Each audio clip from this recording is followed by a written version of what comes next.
climbing into Unitree's GD01 looks like stepping straight into the future. In a newly released 1-minute demo, Unitree founder Wang Xingxing climbs into the robot's open metal cockpit, straps in, grabs the controls, and starts walking the massive machine across a workshop floor. The movement is surprisingly smooth and controlled, especially for something this huge and heavy. The GD01 instantly stands out because of its size and design. Bright red panels cover the legs and body, while silver metal bars surround the cockpit for protection. It towers over most adults, giving the pilot a high-up view that really shows off just how enormous this machine is.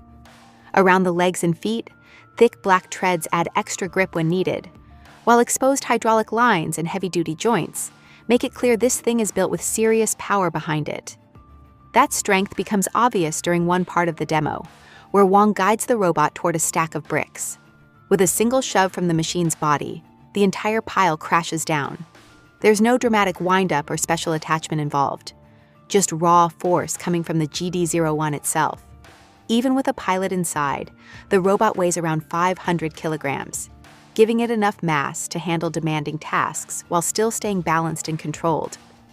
According to Unitree, the GD01 isn't just a flashy concept machine. The company says it's designed as a practical civilian vehicle for difficult environments.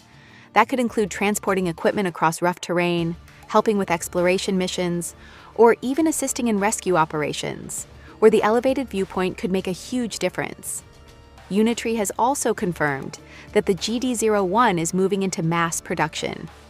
The starting price is set at 3.9 million yuan, which comes out to around $650,000. Buyers won't be getting a prototype or assembly kit either.